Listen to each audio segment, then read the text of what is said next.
এটা দেখতে পাচ্ছেন একটা পালসার বাইকের কার্বোরেটর।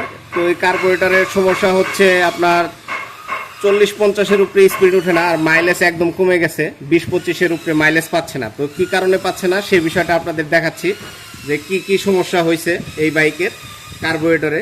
এই কার্বোরেটরটা এর আগে অন্য জায়গায় খুলেছিল, তো ওই জায়গায় একদম বাতিল করে দেওয়া হয়েছে। তো আমি দেখছি যে খুলে এটা ঠিক করা সম্ভব কিনা। তো আমি খুলে নিচ্ছি। তো এটা একদম সাফ করে ফেলেছে খুলে।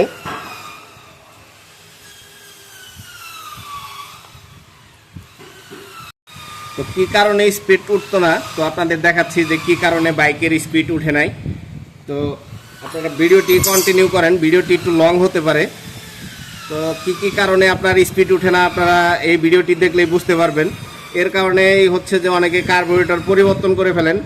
আপনার কার্বোরেটর কিন্তু পরিবর্তন করা আগেই দরকার নেই। এ দেখতে পাচ্ছেন এটা হচ্ছে ভ্যাকুয়াম পিস্টন। এই ভ্যাকুয়াম পিস্টন মূলত হচ্ছে যে আটকে যায়, এর কারণে হচ্ছে মূলত হচ্ছে পিক আপ যতই টানা হয় তখন হচ্ছে পিক আপ ঠিক মতো উঠে না। এটার এই দেখেন এখানে কিন্তু ক্ষয় হয়ে গেছে, এর কারণে এই জায়গায় হচ্ছে যে সিস হয়ে গেত। তো এটা কিন্তু এক্সট্রা কিনতে পাওয়া যায় উত্তরা মোটরসে, আর লোকালটা যদি কিনেন তাহলে কিন্তু হবে না, এটা উত্তরা মোটরসেরটাই লাগাইতে হবে। আর যারা হচ্ছে ভ্যাকুয়াম পিস্টন লাগাবেন, অনেকেই এই পিস্টনটা লাগানোর পরে বলছেন যে পিস্টন টিকছে না। এখানে জিরো শীষ কাগজের ডলে এই দেখেন এই যে এখানে কিন্তু স্পট আছে, এই স্পট ভালোভাবে আপনার হচ্ছে ক্লিন করে তারপর লাগাতে হবে, তাহলেই হচ্ছে এই পিস্টনটা টিকবে। এছাড়া কিন্তু নতুন লাগাইলেও টিকবে না। তো এটা হচ্ছে মূলত হচ্ছে এটা সিস হয়ে গেছিলো। তো আমরা আশা করছি যে এটা দিয়ে আমরা কাজ করে দিব। তো এর থেকেও যদি খারাপ অবস্থা হয় তখন মূলত এটা চেঞ্জ করে দিব, এর আগে এটা চেঞ্জ করব না। আর তেলটা কি কারণে বেশি খাইছে সেই বিষয়টা আপনাদের দেখাচ্ছি, যে তেল কেন বেশি খাচ্ছে। তেল মূলত এটা যখন হচ্ছে উপর দিকে আটকে থাকে, এরকম আপনার আটকে থাকে, নিচ দিকে নামতে চায় না, তখন দেখা যায় যে আপনার রেঞ্জ বেড়ে থাকে, ঠিকমতো পিক আপ উঠে না, পিক আপ ডেক পারে।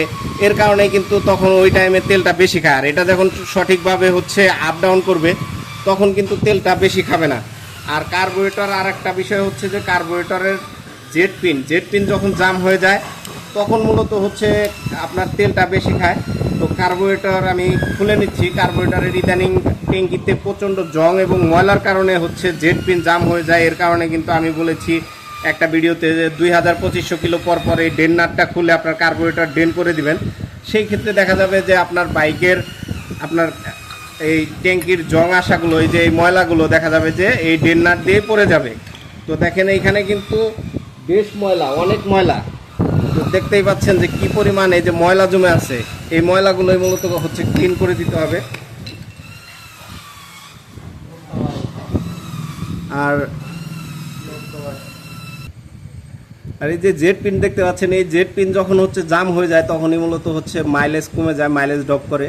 তো এগুলো ভালোভাবে ক্লিন করে দিতে হবে, তাহলেই হচ্ছে পিক আপ একদম ইজি হয়ে যাবে। আর পিক আপটা হচ্ছে যে আপনার বেড়েও থাকবে না এবং তেলটাও অ্যাকুরেট হয়ে যাবে। তো ভিডিওটি ভালো লাগলে পেজটি ফলো করে দিন, ভিডিওটি শেয়ার করে দিন।